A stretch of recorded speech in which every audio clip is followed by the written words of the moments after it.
Institute anthem होगा ना? So good morning each and every one of you. Very lovely Saturday morning. This is your Pappanbhai CMA Padmanabhan. I have been given a chance to be as the coordinator for this CAS series, and this is the second such Webint care of the CAS series which we are having.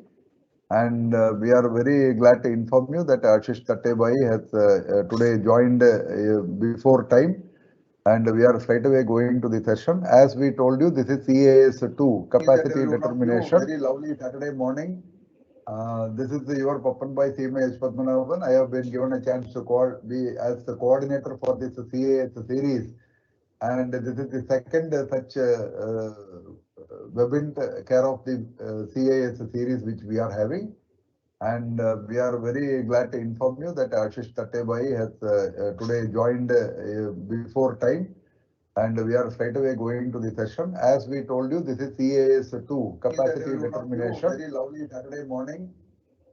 This is your Pappanbhai CMA Padmanabhan. I think my voice is getting repeated, so I request Tarun sir to kindly post right away with the institute anthem, and we will welcome Ashish Tattebai sir to go the deliberation. Over to you, Tarun sir. And we are very glad to inform you that Ashish Tattebai has today joined before time, and we are straight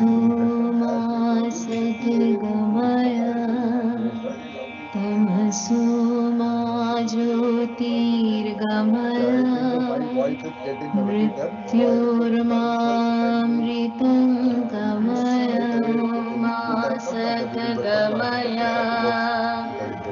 तमसो मा ज्योतिर्गमय मृत्योर्मामृतं गमय असतो मा सद्गमय तमसो मा ज्योतिर्गमय मृत्योर्मामृतं गमय ॐ शान्ति शान्ति शान्ति मृत्योर्मामृतं गमय असतो मा सद्गमय तमसो मा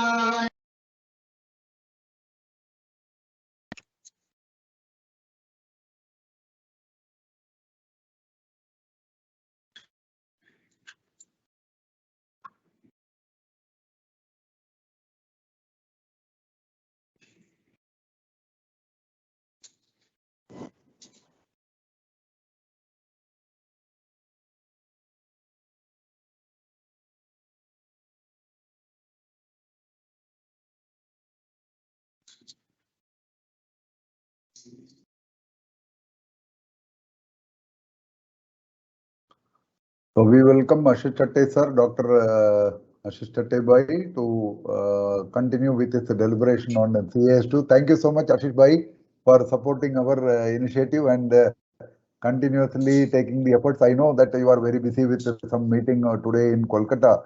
However, still the commitment is kept, and we are going to have this CAS2 session.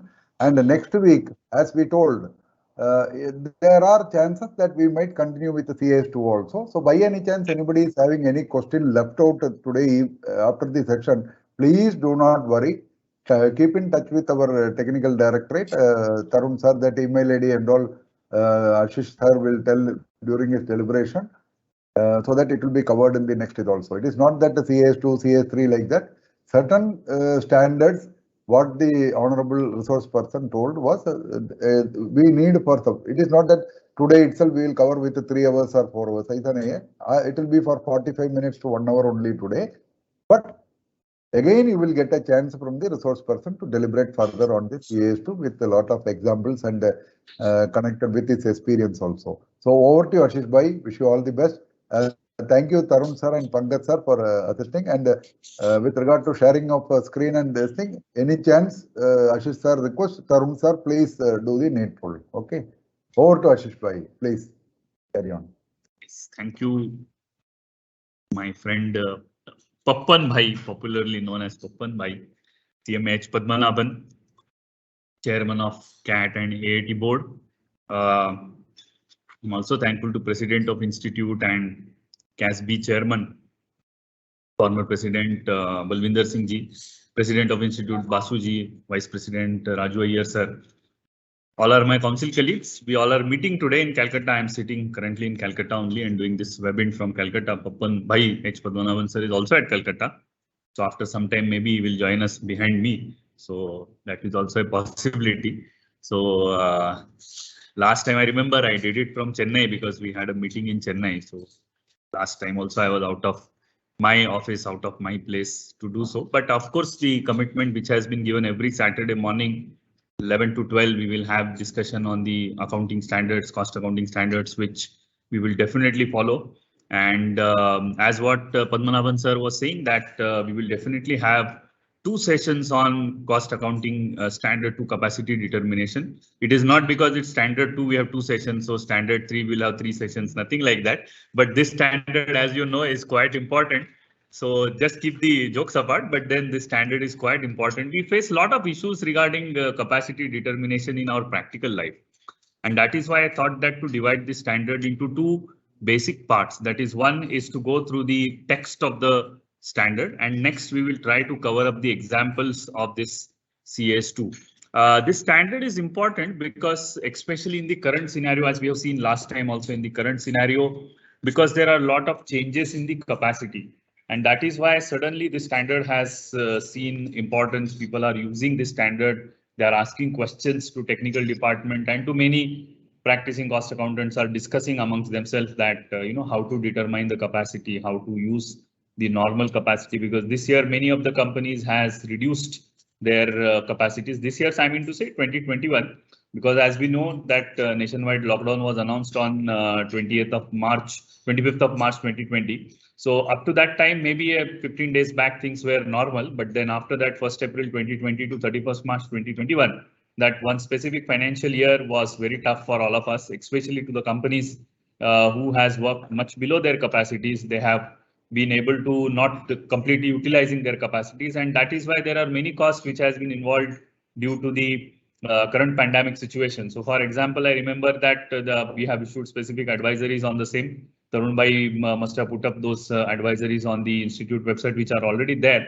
But then you will definitely get the same through email also. You can go through the website and check those. But in that advisory, it has been categorically mentioned that if there are any expenses which are related to COVID, that also to be considered as the abnormal expenses or the COVID expenses and should not form the part of the normal cost of the for the product. So it should not be affecting the normal cost of the product.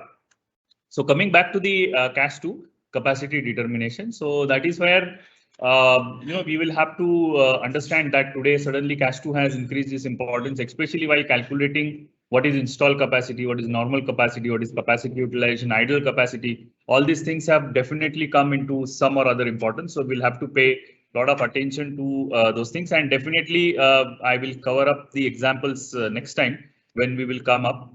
So let me share my PPT. Of course, once again, I'm thankful to Tarun Bhai, who has made this PPT for me. So thank you so much, Tarun sir, for all your efforts which you take for doing these PPTs. These PPTs are why we have been doing it. I request also Tarun sir that once these PPTs are over, you can put it on the website also, so that many members are asking me about the PPTs, because ultimately it's an institute property. It's not my property. It has been done by the technical department of the institute, because we want to give the same message to all of you that this is what is the capacity standard is, this is what is the classification of cost is, and so on and so forth when the standards will come. So let me share.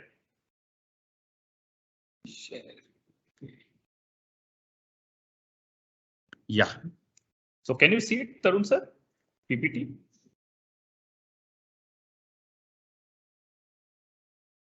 Tarun sir, can you see the PPT?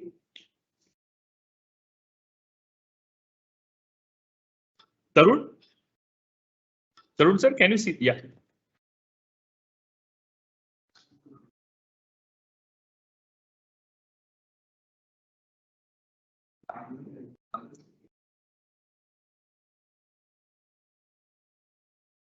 Papan bhai, if you are there, can you see the PPT? Yes, you can see. Okay, okay. Thank you, thank you. Yeah. So presentation on CAS 2, capacity determination. Yes, both PPT and your picture are very clear, and audio is also very clear, Ashish bhai. Okay, okay, yes, yes. So today is the same famous 9/11, if I'm not mistaken, 20 years on, where all things happened a few thousand kilometers away from here. So today is the 20th anniversary of that day. So remembering those victims also today. So going ahead with the CAS 2, capacity determination. Yeah. See, the point which I have been telling in the last session also, that not exactly what we have to do is to do it only for the attestation function. We have to think beyond attestation function also. There are many cost statements which has been prepared by the cost accountants, which are beyond attestation function. So you use all these standards, principles. The standards are nothing but actually the principles of costing, which has been put up in terms of rules called as the standards. And then that is where we have to use these principles or these standards for making the cost statements. So this need for capacity determination, the capacity details are required to, I'll just read out in just few seconds. Identify capacities of each of deployed facilities and through the process assess bottlenecks. Evaluating potential for future expansion, understanding the scope and the effort towards the debottlenecking and balancing of surplus capacities. Internal management for planning, scheduling of production and monitoring during implementation of planned program. So if you see two words which are very critical, one is the bottlenecks and second one is debottlenecking. So these are important words while understanding the, yeah, please one go. While understanding what is the capacity determination. So bottlenecks and the debottling is something which is important. We have to understand. There are further, if you go just to Google, you will find that there are a number of diagrams which has been put up about how the bottling or bottlenecks happens in the capacity. So I have actually worked onto the production lines where we have tried to remove the bottlenecks in the capacity, because there is only one line, there is simple production. You know that these lines are good. These lines, the product which is giving you the output is something which is really good. And if you remove the bottlenecks, then the cost will also come down. So people have actually worked. I have worked with so many people, so many companies to remove those bottlenecks. And they were very happy and appreciating that they understood that this is where the capacity bottlenecks are there and they want to remove those bottlenecks. So the idea of capacity determination is to identify the capacities of each of the deployed facilities and through the process assess bottlenecks. So that is where the bottlenecks, wherein the flow of the production comes to a certain level, to below level, and that is what that determines the capacity, because where your production has come down to a little bit level and then it further increases. So that bottleneck needs to be removed or that needs to be widened so that your production also goes smoothly and your capacity increases manyfold. So for example, I'll tell you, we have been auditing for a hospital. So this year, this 2021, we had a very different kind of scenario in the hospital. The hospital was declared as a COVID hospital. And believe me, the beds which has been assessed earlier has suddenly increased by about 10%, 12% this year. The reason being there were bottlenecks. There were many places, for example, there were 4 rooms which has been kept specifically in the this hospital for physiotherapy. Now, what happens with these 4 rooms which has been kept as a physiotherapy? Because they are, in the total capacity determination, we found that this physiotherapy rooms has been actually declared as bottleneck. So these physiotherapy rooms were converted into beds, and then all the patients of the COVID hospital which was there has to be put up, all these COVID patients into those physiotherapy rooms, because there were no outpatients during those time. Since April to almost June, July, there were no outpatients, and later on also when outpatients came, it was very much in the number. So we found that these bottlenecks we removed, and actually we had an additional capacity of the hospital of the beds. Of course, profit or loss is a different case. But then we could find it out that there were much more capacity. Installed capacity has increased of the beds, though physiotherapy it has come down. But then for the installed capacity of the beds which increased during this period, Why? Because we could access or we could find it out in the whole premises that there was a bottleneck. There are n number of cases if you go to a factories wherein there are simple production or homogeneous kind of a production wherein lots of products which are coming out of the similar in nature. There are lots of bottlenecks. There are many bottlenecks which we have seen in terms of for example, in the packing. So there are many bottlenecks I have seen itself in the packing department that maybe production is good very fast, but then you need to actually pack it and ensure that your output or your actual production, which is being actually gone into as a raw material, should come out. And that debottlenecking exercise you will come to know only when you determine the capacity or only when you discuss the capacity or install capacity with the company management. They also do not know sometimes that these are the bottlenecks for their capacity utilization or install capacity. So once they understand that there is a bottleneck, definitely I have worked with the management to remove those bottlenecks, taking the exercise of debottlenecking and then ensuring that their production also increases. Next one is, of course, internal management for planning, scheduling of production, monitoring during the implementation of the planned program. So whatever plans we have done, whatever programs of the production we have given, if there are bottlenecks, definitely you need to understand that these bottlenecks needs to be removed, and capacity determination helps you in all kind of production planning, internal management for planning, scheduling of production, monitoring during implementation of the planned program. So that is where the importance of capacity determination is, and we have to understand, we have to discuss with the management. And capacity is just not, again, I'm telling you, only for the production, but it is for the services also. I have given you example of the production, that is manufacturing, as well as of the services, wherein the capacity determination can be done in the services also, right? So need for the capacity determination. So next is, of course, the objective and the scope, as what the scope I have been telling you earlier also. So first come to objective. The objective of this standard is to bring uniformity and consistency in the principles and the methods of the determination of capacity with the reasonable accuracy, right? So again, we are not saying 100% accuracy, we say reasonable accuracy. And next is the scope. The standard shall apply to the cost statement, including those requiring attestation. Again, I'll come back to my discussion of the last session, which I have stated that including the attestation function. So it is not just to attestation or an audit or whatever cost statements which we actually sign and give it to the management for the audit purposes or which has been mandated by the law. But there are many other functions, cost statements, which are not mandated by the law. We have discussed that the MIS reports are one of the important aspect of the same, that which has not been attested, which has not been mandated by the law, but still we make those MIS statements, cost statements in those MIS. That helps you to determine the capacity, that helps you to understand what is the cost with the help of this capacity determination. Right now, there are certain important definitions. Again, I'm telling you that you kindly go through this book of Institute on the capacity determination. I don't know whether you can see it, the mirror image. I do not know, but on the Institute website, you can see it. If you really want to have the copy of this book, write it to the technical department or the Cost Accounting Standard Board. They will provide you this book. This book has a cost, so it must have been written on the website also. If Tarun, if it is not been written, you give it to them so that in the book format, it is easier to refer many things rather than download, print and everything. It might cost you the same thing, but then if you take the book, it has a very good, gets a lot of impression when you carry it to the client's place. I have actually sold this to the clients also. Those who have, they have said that, oh, this is nice book, let's purchase it from the institute. So they have purchased it from institute also. So you refer to this book about this definition. So only important definitions we have covered in this slides as such. Of course, not all the definitions. If you want to go through all the definitions, go through the text of the standard.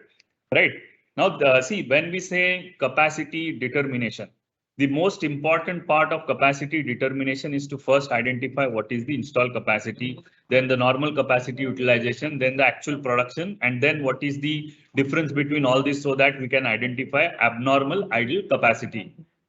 Hello. Sorry, I'm just at some other place. So correct. So that is where the importance of this standard is, of the cost accounting standard 2. And of course, there are some other definitions also which are equally important in cost accounting standard 2 capacity determination. But the main focus of this standard is to identify the abnormal idle capacity so that various costs which cannot be absorbed due to the abnormal idle capacity should not be forming the part of the cost statement or should not be allowed to form the product cost, should be absorbed separately into a costing profit and loss account, should not be affecting the product cost, and that is where the importance of this standard lies in the whole gamut of the cost accounting or the cost statements. The first definition is, of course, starts with the same only, abnormal idle capacity. Abnormal idle capacity is the difference between normal capacity and actual capacity utilization, where the actual capacity is lower than the normal capacity. Correct? So there is a different formula for how to calculate the normal capacity. There is you know that what is the actual production throughout the year, and when you compare both of them, if your actual production utilization or the actual production is lesser than your normal capacity utilization, then definitely there lies the abnormal idle capacity, and this year was seen specifically for the abnormal idle capacity. The year 2021, which we saw, was specifically for the abnormal idle capacity. So I think that is why we must pay attention to those who have not finished the audits yet. Those who are still working on the audits, you might find that due to the reduction in the capacity utilization or the reduction in the production, actual production, as compared to earlier year 1920, while calculating 2021, the product cost has gone up drastically.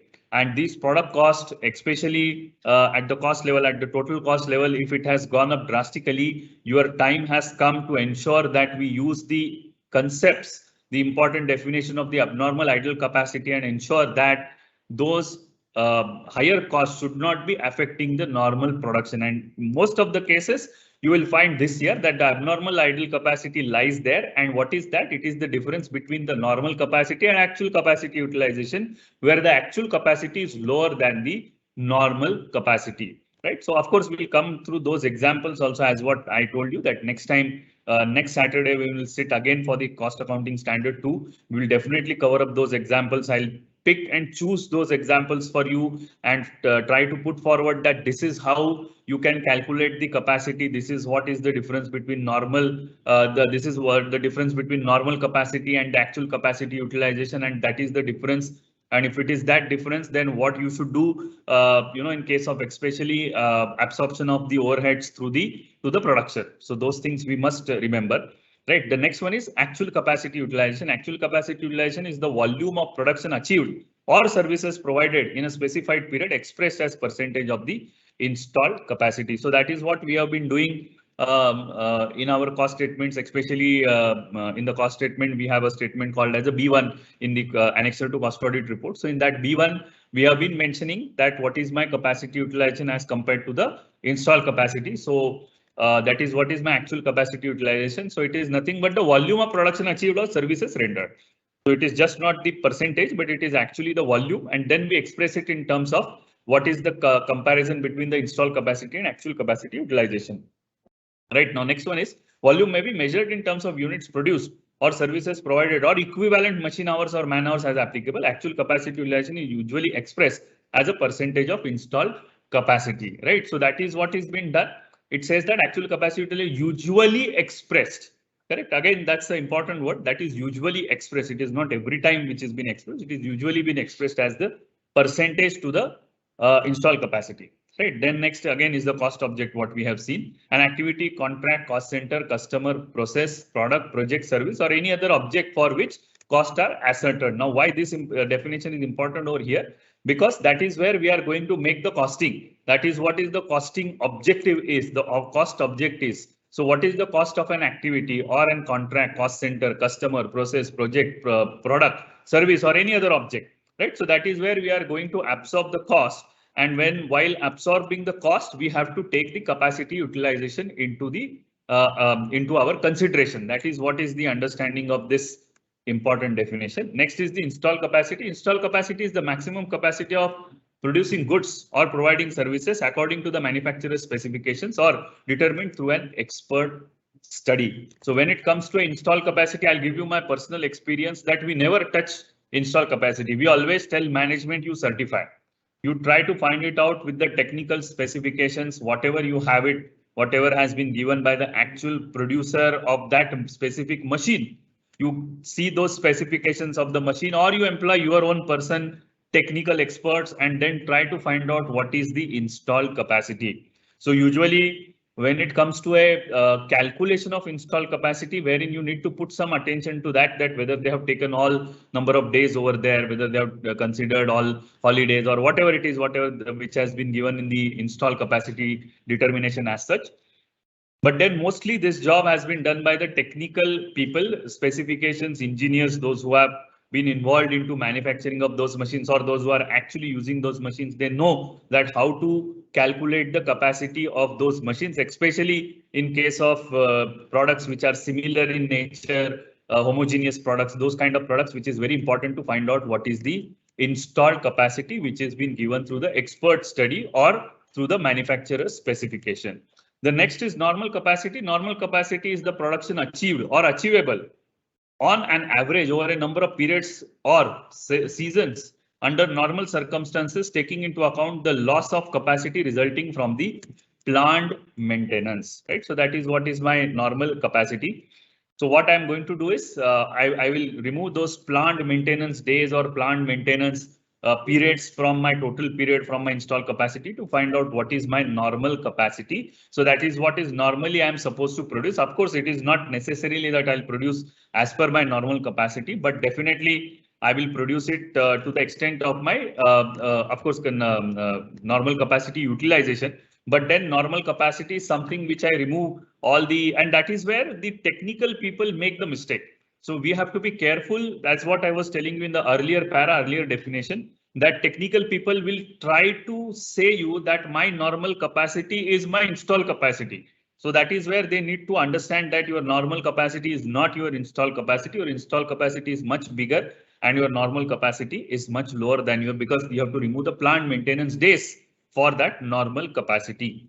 Right, so that is the normal capacity. Then normal idle capacity. Normal idle capacity is the difference between install capacity and the normal capacity. So of course, that is my normal idle capacity, because all machines can't work all 24 hours, 365 days. That is my install capacity. But when it comes to a normal capacity, definitely there is a difference between install capacity and normal capacity, and that is called as the normal idle capacity. That is, this idle capacity is different than the abnormal idle capacity, the first definition which we saw. Right, that is the abnormal idle capacity, which you can see it on the screen, and exactly top of your screen, and then at the bottom of your screen you can see the normal idle capacity. So that is the difference between two. So that is where we have to understand the difference between two, what is install capacity and what is the normal capacity. So on the very lighter note, if I tell you that what is the install capacity of a human being, I can work actually for all the 24 hours. But then that is not possible, because I need to take some sleep of say 8 hours, 10 hours, or as the case may be, and some time is definitely invested into some or other activities. Then what is my normal capacity? I can't use all 24 hours for my work. I can use only 16 hours. So even though my install capacity, God has installed me with the 24 hours capacity, but then I can use only 16 hours capacity or 15 hours capacity. That is my normal capacity. So the difference between my 24 hours and 15 hours is nothing but the normal idle capacity. However, of course, machines are different. Machines are not necessarily be using for the 16 or the 15 hours. They can be used for all 24 hours. Right, so your normal idle capacity is not necessarily on the basis of my human cycle or my human sleep cycle. Right, I can have the 2 shift, 3 shift working, and then all people will be working on the machine, and that is how machine is different than the human being. Even though example of human being is important here about the install capacity and the normal capacity. Right, okay. Next is capacity shall be determined in terms of units of production or services or equivalent machine or man hours. Correct. So it is not necessarily that your capacity is always determined, in terms of production. You might say that that is the correct way of expressing your capacity, but not necessarily that that is the correct way of doing it. So you can express the same equivalent machine or man hours also. So we'll have something, some examples also.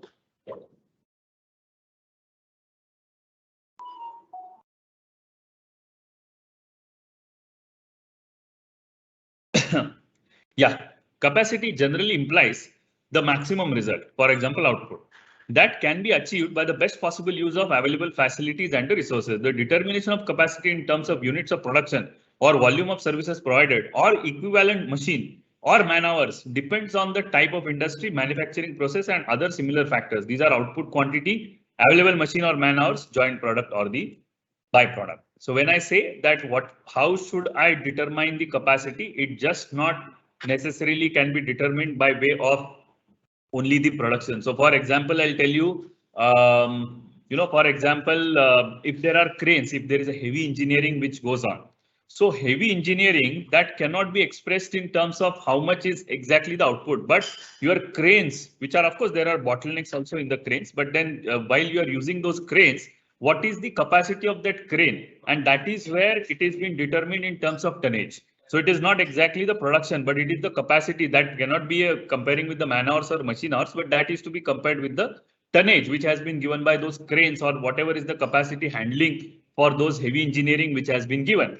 Plus, if I tell you that what is the capacity of the service sector? Yes, thank you. So I gave you the example of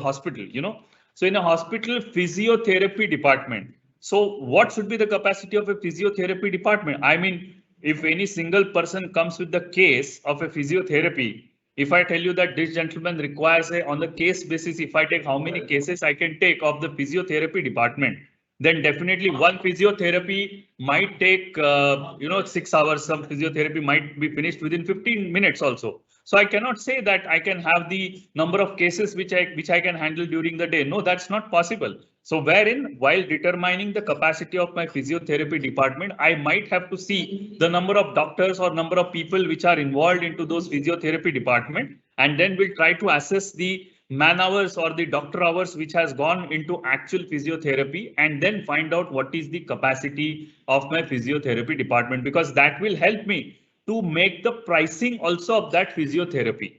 Correct. So it is not just one single physiotherapy or the number of cases which comes through the physiotherapy. No, right. So what is important is to find out number of doctor hours or the man hours which are there in this kind of specific departments, right? Okay. If you go to say pathology. So what is the capacity of pathology? I have my own test. I have my own collection centers as well as I have my own testing equipment. So in that case, possibly number of cases or number of tests can be considered as the capacity, because I know what is the capacity of my machines. Correct. So all these things all depends upon what is been given exactly in this definition is capacity, output quantity, available machine or man hours, or joint product or the byproduct. So all your installed capacity, normal capacity, abnormal capacity, all these things are very much dependent on all these things which has been mentioned over here. Correct. Okay. Next is determination of capacity. Installed capacity is usually determined on the basis. First is the technical specifications of facility, technical evaluation, capacities of individual or interrelated production or operation centers, operational constraints or capacity of critical machines or equipment, that is bottlenecks what we have seen, number of shifts or the machine hours or the man hours. So I have actually seen the companies which run all 365 days, of course, subject to plant maintenance and everything, but they have been installed in such a machines that day or night doesn't make any difference to them. So whatever way there is a temperature outside, temperature inside, or whatever is the temperature, it doesn't make any difference to them. If your man is there to work on that machine, definitely it works all 365 days, all 24 hours. So for them, this kind of capacities can be determined with the help of number of shifts or machine hours or the man hours. But there are certain machines or certain facilities or certain equipments wherein I need to take the help of technical specifications for the facility. So it is not just I have to determine the capacity of one machine, but the total facility I need to take into account and then try to find out how much is the capacity, installed capacity, or otherwise all types of capacities which are there to determine what is the technical specification of that capacity to understand what is the installed capacity. So that is where we need to focus on all these aspects to decide the capacity, all types of capacity. So generally installed capacity is based on the specification of a machine or equipment given by the supplier. It is a rated capacity of the plant installed, that is the maximum possible productive capability of the plant as rated by the manufacturer or erector of the plant. It refers to the output that can be achieved if the production is carried out at the maximum speed without interruptions. It is the potential output that could be achieved with the installed capacity if it is fully used. So it is not just exactly like what it has been mentioned, install capacity based on the specification of machine or the equipment given by the supplier. So it is the rated capacity of the plant installed. So when your plant is installed, it has been given that this is what is the capacity of this plant. And accordingly, my technical specification or my experts can say this is the capacity of a plant. So for example, any plant which has been installed, which says that after 6 hours of usage, you need to take the 1 hour break in that plant or in that machine as such. Hypothetically, of course. So then what is the install capacity? As you know that all 6 hours, all 24 hours, I cannot use it. So if there are 6 into 4, 24, then 4 hours gap is needed. So my install capacity itself comes down to 20 hours. So not exactly 24 hours, but the specifications of the plant or specification of that machine or equipment says that once you use it for the 6 hours long, you need to take 1 hour break. So while putting up the batches as such, what I'm going to do is I'll put one batch of the say 5 hours, then take 1 hour break, then again 5 hours and so on and so forth. So that is how my capacity is, install capacity is determined, say with the 20 hours only in this specific case. Correct.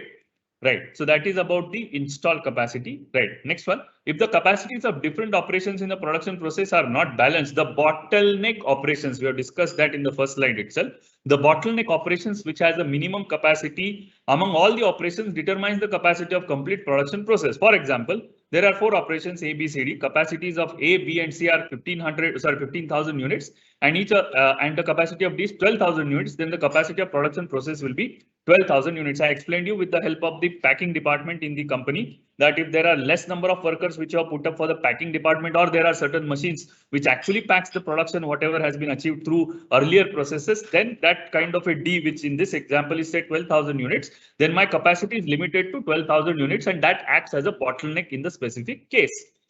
In case technical specifications facility are not available, the estimates by technical experts or the capacity under idle conditions shall be considered for the determination of install capacity. I'll give you a very interesting example. I have seen quite a few number of plants wherein the capacity actually fluctuates, or maybe the capacity is the output which actually dependent on many other factors, and one of the factor is the temperature. I have seen a factory which has been actually putting up into Himachal Pradesh. Correct. So when you go to Himachal Pradesh, you know that there are specific months starting from say November, December until February or March. There is a lot of cold. The temperature itself is much below than whatever is the normal temperature it should have been. On the other hand, if you come to June, July, the temperatures are quite high.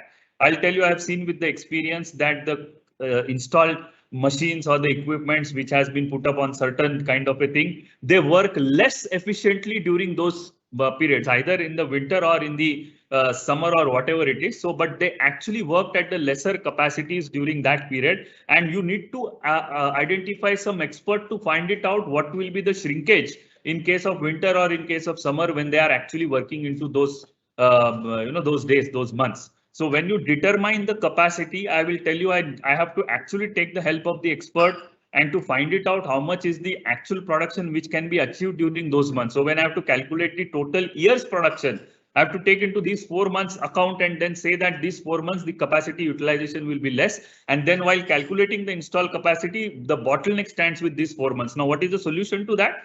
Yes, we found a solution also to that the whole factory, the big, huge whole factory needs to be air conditioned. So what we have to do is actually put up certain equipments in the factory to ensure that the temperature is maintained within the factory. So it is not just like a factory, you just open a factory, it's a huge, large factory, but still a centralized air condition has to be put up into the factory. We calculated actual cost of that centralized air conditioner, whatever is been installation for that air conditioner vis-a-vis with the production which can be achieved during the month of winters and during the month of winter as well as in the summer. And then with the channelization of all those installed capacity or the production, we calculated how much is the profit or the contribution which can be achieved by the added production during those months, and then vis-a-vis the cost of the installation of this air conditioner in the factory, centralized air conditioner in the factory, and then we took the decision whether we should install the air conditioner or not. Of course, company was very happy, even though they say that even though it takes 10 years to recover this cost, they said, okay, let's go ahead with it, because there are certain other efficiency of humans also comes into picture when you have good atmosphere within the factory. So company went for that, though while we calculated, we had about 9 years and few months to recover that. And then we asked company, is it okay with you to 9 years and few months to recover this cost? They said, okay, we are fine with it, because you don't know how the position will change after, because this exercise we took 4-5 years back. And then later on, 1.5 year almost, there was very less amount of production, much below installed capacity. So those things we must take into consideration while giving the make or buy kind of a decision. Of course, make or buy is for this, but any additional facility is to be put up in a factory to ensure that what is your capacity determination, right? So these are the technical specifications of the facility, which we need to understand that how, and experts also comes into picture while calculating the capacity utilization or the installed capacity. Yes, the next slide is important. Reassessment of installed capacity. That is where we cost accountants always need to visit the factory every time, because what companies do see, businesses are very shrewd. Businesses, whenever there are improvements, they say that we will go for those improvements, and especially good companies, those who are good entrepreneurs, they don't wait for those experiments or those new processes or those new technologies, actually being tested. They actually go for it. So what happens that you always have to do the reassessment of your installed capacity. The installed capacity shall be reassessed in case of any change due to addition, deletion, modification, or for any other reason from the date of such change. In case any modifications are made in some machinery or balancing equipments are added subsequently, and this results in enhanced installed capacity, the installed capacity shall be reassessed. Similarly, if a machine is discarded or disposed of, the installed capacity shall be reassessed accordingly. Addition or deletion shall be effective from the date of such change. In case the installed capacity is reassessed as per directions of the government or regulator, the installed capacity shall be accordance with the said directives. So we have seen that many a times that Pollution Control Board actually gives you the license. Your license capacity becomes your installed capacity. We have discussion on that later on also, but your license capacity becomes your installed capacity. Why? Because I have actually installed a very nice, good facility over there, but then Pollution Control Board, who says that your capacity is only 1,200 metric ton in a year or in a month, whatever. So what I'm supposed to do, I'm supposed to produce only that much of chemical or that much of additives when I'm doing it, the whole processes, that is 1,200 metric ton in a month. So I can't go beyond that. So that becomes my installed capacity. Even though I'm eligible, or even though my setup says that I can produce 2,000, I can produce 2,500, but my license, my regulator says that you can produce only 1,200, because whatever is the reasons which are related to environment or any other reasons, whatever we have. So we have to understand that in that case, my capacity is limited to that extent. And that is where we have to take into consideration the reassessment of capacity. Now, what happens that when I actually go through the, reaching towards that 1,200, I make the reapplication to the Pollution Control Board. I told them, you see, now I have reached to 1,200. My actual installed is, when you take all the equipments together, my plant facilities together, I can go up to 2,500, but you have given me license only up to 1,200 for whatever reason. Now increase. So they give you the revised license might be for say 1,500. Now they say that once you reach to 1,400, you again come back to us and reapply. So what happens in my cost statements as such, my installed capacity gets increased to 1,500 from the 1,200. So these regulators, so in case of installed capacity is reassessed as per directions of the government or regulator, the installed capacity shall be in accordance with the said directives. Now, for example, while aviation industry was going into turbulence, initially, I remember when we started journey back, this is domestic journeys. Initially, government has given the directions that you cannot occupy the middle seats in the flight. So what happens with the capacity? My capacity automatically reduces during those months to that extent. So my actual seats, which I could sell off if I have 10 flights, 20 flights like that, I know the number of passengers which I could take. So my installed capacity during those 4 months, whatever flights I have operated for, my capacity has reduced down to 2/3. Right, because I can't occupy the in-between seat. So that's as per government directives, which lasted only for say 2 months. So what happens in that case? My installed capacity itself has come down because government has given me those directions that I can't use that. So I've given you example of the manufacturing as well as of the services, that how government directives plays important role in deciding what is installed capacity or all other types of capacities which we are going to see. Right. Next is the normal capacity. Just hold on. Yeah, next is the normal capacity determined after suitable adjustments to the installed capacity. The adjustments may be of the following nature. 1. Time lost due to schedule preventive or the plant maintenance. 2. Number of shifts or the machine hours or the man hours. 3 is the holidays, normal shutdown days, normal idle time. 4. Normal time lost in the batch changeover. The installed capacity of a spinning mill is expressed in terms of number of spindles on the single shift basis. If it works on the 3 shift basis, the installed capacity is to be calculated accordingly. The output of the yarn depends upon the count of the yarn produced. The output of the yarn is to be converted into a standard count, usually 20s, 40s, and expressed in the grams as per the spindle per shift. Similarly, for the weaving, installed capacity is expressed in terms of loom shift. The production per loom shift will depend on the type of the loom, type of the cloth, that is gray cloth or the processed cloth. Correct. So all these textile related matters are very complicated because embroidery, even if you take embroidery, sometimes it is very complicated embroidery, and it is very difficult to even determine the install capacity or normal capacity utilization, etc. So there you definitely have to take the help of the experts. Definitely you have to take into consideration time lost due to the schedule or the preventive plant maintenance, number of shifts of the machine hours, man hours, holidays, normal shutdown days, normal idle time, normal time lost in the batch changeover, etc., etc.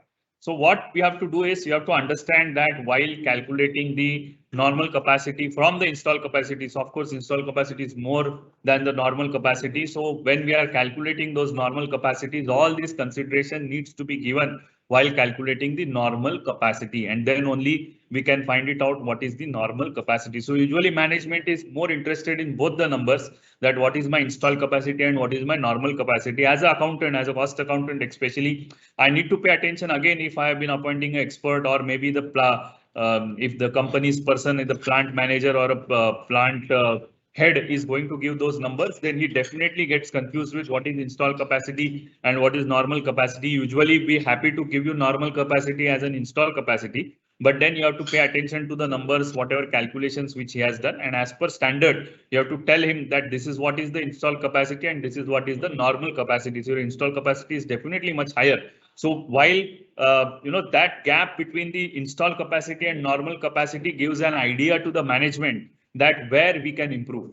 So if really there are plant maintenance which are for the 5 days or 10 days in a month, maybe I'm speaking just for the example, no companies have 5 or 10 days like that, but then say 5 days in a month, if there is a plant capacity, then definitely there is a plant maintenance, then definitely management can insist upon to reduce that plant maintenance to some different time, or maybe there are newer technology to have the plant maintenance to ensure that this plant maintenance comes down, so that the difference between the normal capacity and installed capacity reduces, and that can be highlighted to the management that is what is the difference between two. So again, I will come back to the original discussion that it is not just for the attestation function, but it is for the function otherwise also. So if you are making any costing MIS or the cost statements as a part of MIS, then definitely you use these concepts over there, that what is install capacity, what is normal capacity, and what is the gap between them. Analyze why there is a gap between them. And once you analyze why there is a gap between them, you definitely discuss with the management that these are the ways to reduce that gap. You employ some technical person over there in the company itself or a manufacturer of the machines, and then try to identify if the capacity can be reduced so that more production can be achieved, more sales can be achieved, more profit can be achieved. The definitely a usage or definitely a contribution of cost accountant to the company, right? Okay, so there is one more example, so just go through that.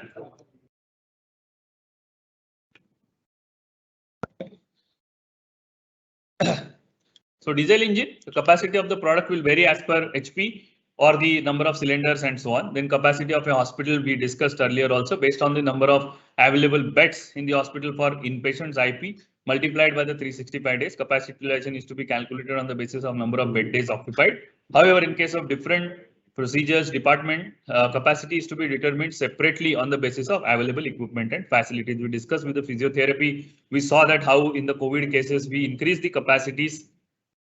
Though of course, since it was not planned surgeries in the this one hospitals, we actually saw that there is a reduction in the profit and sales, though we have increased the capacity. So those days also we have seen. Then capacity of an educational institute, so as to be determined on the basis of number of seats available in the each section, class or the course, right? With the online exam, online classes and everything, things has changed a lot. But still, we have a lot of scope into those also to find out how much is the installed and normal capacities on in those cases, right? So in the aeronautic service industry also, and the port also, those examples has been given to you. Correct. So we will stop here for the time being about the discussion on the installed capacity and the normal capacity. We have many things to see: abnormal idle capacity, especially, and the normal production or the production achieved, normal production achieved. So that what to do with the differences, that all we will try to see with the examples next time. So that we will have we will go through those examples. If you go through the just institute website, so we have the cost accounting standards. We have specifically issued guidance notes on the this CAS 2, because that is something CAS 2, as what we know, is quite important. You go to the institute website, and on the institute website you will find the guidance note on the CAS 2. Guidance note on the CAS 2. Just hold on. Yeah, meanwhile, I think many of you might have gone to the guidance note on the CAS 2 also. There are quite a few number of examples through annexures which has been given. So the first guidance note which has been issued by the institute, revised in 2015, is on the capacity determination of the CAS 2 itself. So you go to the website and you can check it out. It's very nicely drafted, this one, the guidance note, and there are many examples which has been given, like annexure 1, annexure 2. There are total about 7 annexures. 7th annexure is the revised 2015 CS2. But otherwise, there are 6 annexures wherein the abnormal idle capacity or so abnormal idle capacity or the increase in capacity during all these examples which has been given. So I suggest that you go through these examples. Next time when we meet again, we will try to cover up few more examples of some more practical actually aspects of this CAS 2. Again, I'm telling you that this year CAS 2 has gained a lot of importance because of COVID, and we have gone through many cases. We came through many cases, especially in the cost audit for 2021, wherein we need to reassess what is the idle capacity, and then those idle capacity costs are not allowed to affect the normal product cost, because ultimately on the product cost basis, there are many decisions which has been taken by the management.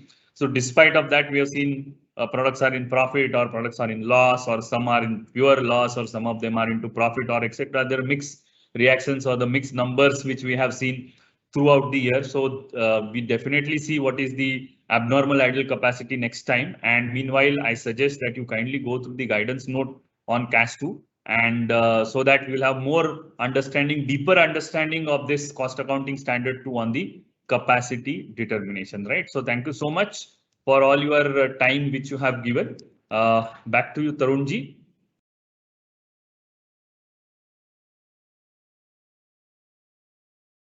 Yeah, Tarun, you're there? Yes, sir. Yes, sir.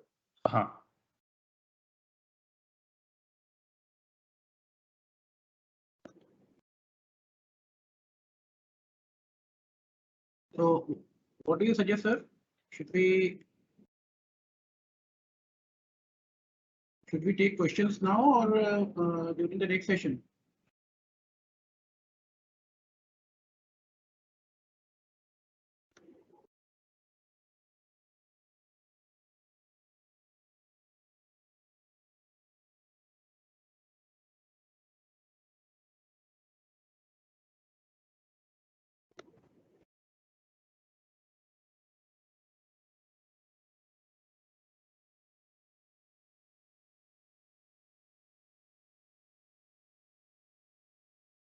Sir, are you there?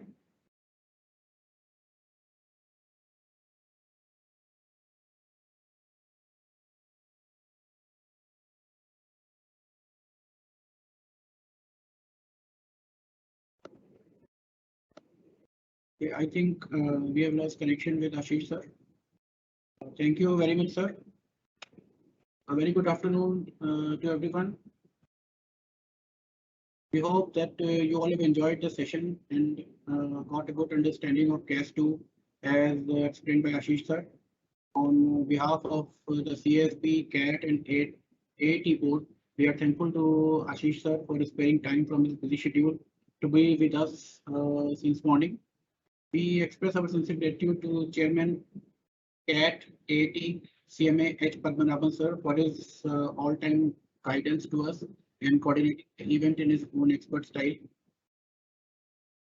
And Padmanabhan sir are in Kolkata to attend an important meeting of the institute, and they are doing this session from Kolkata. Thank you very much, sir. Friends, we take this opportunity to thank all of you for joining the session in good numbers. As Dr. Satya informed that the session on CAS2 will be continued next Saturday also with examples to explain the concepts with much more clarity. We request you to join us again on 18 September, same. Recording of the session will be made available on YouTube account of the institute, especially for those who missed joining us the live session. Necessary CP hours will be credited in due course. We wish all of you a very safe, secure, and successful time ahead. Thank you for joining us.